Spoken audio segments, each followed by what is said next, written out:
सांगली-पेठ रस्त्यावरील मृत्यूच्या सापळ्याचा प्रशासनाने घेतला धक्का, कायमस्वरूपी तोडगा निघाल्यास जिल्हाधिकाऱ्यांच्या घरासमोर झोपमोड आंदोलन. सांगली-पेठ रस्त्यावरील तुंगडीग्रज दरम्यान असलेल्या जीवघेण्या खड्ड्यांमुळे आणि खराब रस्त्यामुळे हा मार्ग मृत्यूचा सापळा बनला आहे. या संदर्भात लावण्यात आलेल्या सावधान, पुढे मृत्यूचा सापळा आहे या फलकांची प्रशासनाने धास्ती घेतली असून अपघात रोखण्यासाठी काही तातडीच्या उपाययोजना सुरू केल्या आहेत. मात्र ही केवळ वेळकाढूपणा असून मूळ प्रश्न अद्याप कायम आहे.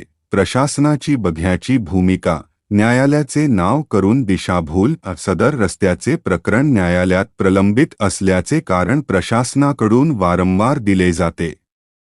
मात्र न्यायालयाने रस्त्याच्या कामावर कोणताही स्थगिती आदेश, स्टे ऑर्डर दिलेला नाही. असे असतानाही प्रशासन केवळ बघ्याची भूमिका घेत असल्याने सर्वपक्षीय कृती समितीने संताप व्यक्त केला आहे. कोर्टाचे नाव सांगून लोकांचे बळी घेणार का, असा जळजळीत सवाल आता उपस्थित होत आहे. आता थेट झोपमोड आंदोलन. प्रशासनाच्या या आडमुठ्या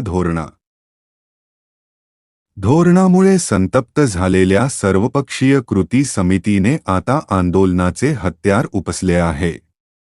जर रस्त्याचे काम कायमस्वरूपी आणि दर्जेदार पद्धतीने पूर्ण झाले नाही तर सांगली जिल्हाधिकाऱ्यांच्या निवासस्थानासमोर रात्री झोपमोड आंदोलन करण्यात येईल, असा इशारा समितीने दिला आहे.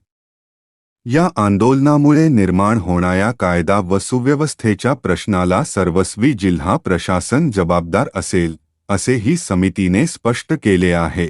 या आंदोलनासाठी एकवटले नेतृत्व. यावेळी सतीश साखळकर, उमेश देशमुख, तानाजी सावंत, शंभूराज काटकर, विकास मगदूम, नितीन चव्हाण, तानाजी रुईकर, रवींद्र वळवडे, नितीन मिरजकर, लालू मिस्त्री, रोहित कबाडे यांसह सर्वपक्षीय कृती समितीचे पदाधिकारी व कार्यकर्ते मोठ्या संख्येने उपस्थित होते. सम्यक महाराष्ट्र न्यूजसाठी मी प्रमोद चिनके. बातम्यांचे वेगवान अपडेट्स मिळवण्यासाठी आपल्या चॅनेलला सबस्क्राईब करा आणि बेल आयकॉन दाबा. धन्यवाद.